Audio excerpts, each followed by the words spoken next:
about DTF? Is DTF a good thing to get into? Is DTF printer good? Should I buy a DTF printer? As you can see, there's a DTF printer behind me. Help set this up. We've been printing on this thing for about 2 weeks now. Now that I've gone through setting up the printer, printing out of the printer, I have a lot of answers to the questions that you guys probably have been asking.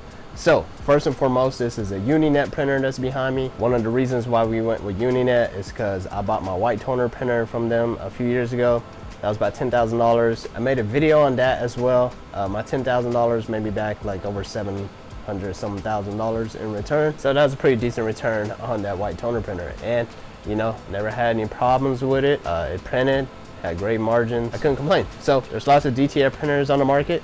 We went with the Uninet. This is obviously the 6000, but a lot of the answers to the questions that you guys may have will help you with the smaller printers as well. There's multiple different sizes of printers, so if this one's too big for you, then you know, there's smaller ones as well that you can start off with. I will say a few things before I show off some of the features with this printer. It's not as intimidating as it looks. I'm not gonna lie to you, when I first saw the whole thing, you see this big old thing, you see that big old dryer, it's kind of intimidating. It just looks like a little much. There's a lot of synchronization going on with the vinyl pulling it out, the film being printed out of the printer, the film going through the dryer. It sounds like a lot, and it looks intimidating. It honestly looks more intimidating than the screen printer right in front of me. Hold on. It looks more intimidating than this for some reason.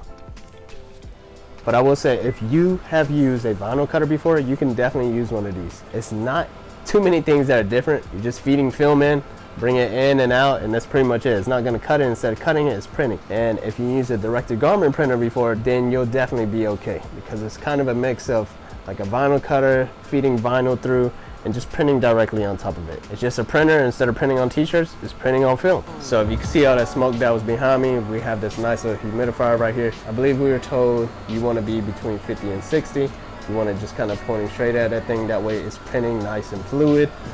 There's the inside of it. We got some print heads going on. I think we only have 2 print heads in here right now, and then we're about to upgrade to add the other 2 onto this one right here. As you can see, it's literally the same thing as a direct-to-garment printer. Has your print heads, you just wet the cap whenever you're done with it. We've had no issues with the white. It literally prints straight out. You just pretty much clip the nozzles whenever you're done. Same thing as a DTG printer. And here we have all the inks. We have the black, we have the white right here, and it actually has this pump. So it keeps it circulating so you don't, so it doesn't end up being chunky or clogging up your lines and whatnot. We have not had an issue, and I will show you it printing by the end of the video. I just want to walk you through everything first. So all this is going to do is print directly on the film, and then what you need is the powder that goes onto the back of it, and that's what allows it to stick to the substrate. So for this one right here, the film's going to go straight through. Then we have all of our little buttons right here. Once again, it looks intimidating at first, but it's not as crazy as it looks. You have the powder auto, so once it's pretty much going, it's going to automatically add the powder for you. We got the powder manual, so if you just push it, it's just going to manually push the powder through whenever you want it. Same thing for step. That's going to actually allow the conveyor belt to move. So you have manual or auto. It's going to detect that something's on it. And then you have the top spiral right here. So what that's going to do is drag powder from the bottom and bring it back up to the top. We got the preheat, the oven dry, the vacuum, and the powder clear. The powder clears whenever a film's there. It's taking the powder off of the actual film. We get the exhaust fan. So you may be curious, I know you hear about it a lot, the powder, where's it gonna go? Well, let me show you. So once you turn on the exhaust fan, the hose attached to your dryer, it's gonna push all the extra powder into the fume extractor. And we got the oven that just pretty much turns on the heat for the actual heat itself so that it can cure the powder onto the actual film. And then we got vacuum that pretty much sucks the film onto that actual conveyor so it doesn't fall off. Sounds crazy, I know it sounds like a lot, but let me show you how simple it is once you get to print. So as you can see right here, I don't know if you see this software, but this is called FlexiPrint, but I have a Graphtec vinyl cutter and I use that for a really long time, and it's literally like same software. So if you had a vinyl cutter, practically the same thing. You just drag your vinyl that you need cut on here and it'll do all the work. As you can see, we have multiple jobs. I won't lie to you, there was a big trial and error phase, but we got through it, and eventually, we had to fix the colors, we had to make sure it was aligned, all those things. I'm not gonna lie to you, that was a little bit of a trial and error phase, but once we got through it, we were printing money. So as you can see, it is printing. It prints the color first, and then it prints the white on top of it. The powder will stick to that white portion, and then it'll dry up in there. Since this is a larger style DTF printer, what will happen is it'll come out of here, and you can attach it to that, and you can turn that on. Let me show you. And you can see it'll roll up. So you have to have everything at the right speed. As you can see, everything pretty much needs to match up the speed to the actual printer itself. The conveyor dryer is gonna pull it out of there while that's printing, and then this is gonna wrap everything up. So like I said, it's tedious to set up in the very beginning, but once you got it going on, man, you can literally just let this thing print money for you.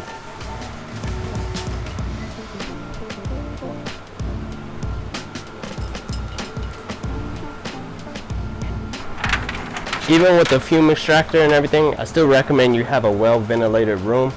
Also wear protective gear such as gloves and a mask that I'm not currently wearing. So, you know, just keep that in mind as well. So as you can see, I'm gonna leave this open for just a quick second. I put it on powder auto, have this thing right here going on. It's pulling this out. I'm only printing this one job right now just for the sake of the video. So I'm actually wasting a whole lot of film. And as you can see, it's dropping powder. So if I constantly have something printing, it'll drop the powder on top of it.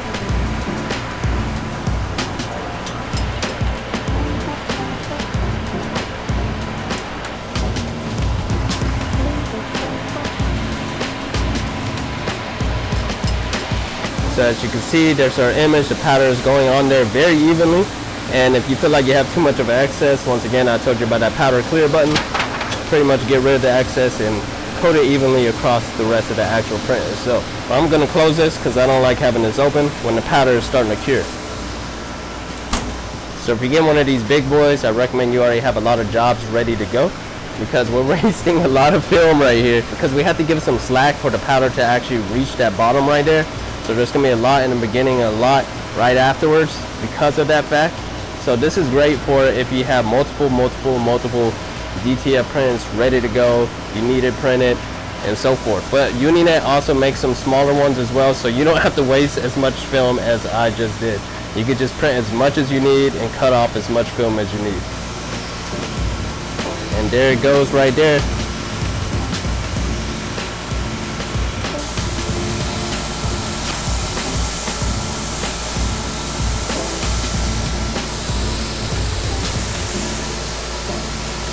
And there you have it. Here's your prints coming out the other side right there. So now you can cut it, you can press it to a t-shirt or whatever substrate that you're pressing it onto, or you can sell the film as is. Lots of people just like the actual DTF film because lots of people have heat presses. Look at that. And as you can see, when you order from some people DTF transfers, there's still like a white outline. There's actually settings so that you can control that choke and that bleed so that it doesn't even come through. Look at that. There's no white behind it, but as you can see, perfectly covered, perfectly. But like I said, lots of trial and error. We messed up many times. So I don't have exact specifics when it comes to numbers for you guys, like when I did that white toner printer video, but just some quick math. Check it out, it's 150 bucks for 328 feet. Most people are selling 20 feet for 120 bucks. So 328 divided by 20 times 120 bucks, 1900 bucks. We've gone through about half the roll, about a quarter of the ink. I know there is a section in here so that you can estimate how much the ink costs, but we forgot to type that in. So I'll let you guys know next time, so make sure you guys subscribe for that. But even just thinking about that itself, we probably already went through half of the film, used probably about quarter of the ink. I want to say maybe even less. That's kind of crazy. That's dang near like 20x of what it costs. Crazy. So went ahead and cut this out right here. This is a warm / cold peel, but we have gotten away with peeling it hot if you just kind of do it really quick. So we have it set for 325 and we do about 10 seconds. I honestly don't know what the correct instructions are. I should have probably looked it up before we did this, but just letting you guys know that's what we have been doing it at recently. This is not great advice, but let's go ahead and press it.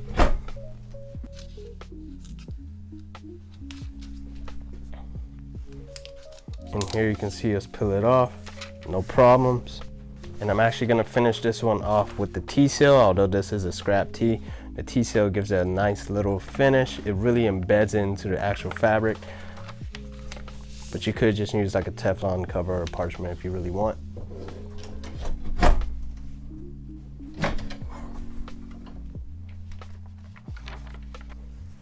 And there you have it right there. Check that out. Look at even the fine detail. Quite incredible. Full color and quite incredible, to be honest. Check that out. So if you're interested in DTF printer, go ahead and click the link down below. There's other sizes, so you don't have to get the very biggest one. But let me know what questions you have down below and I'll answer in the next few videos. And I'll see you guys on the next one.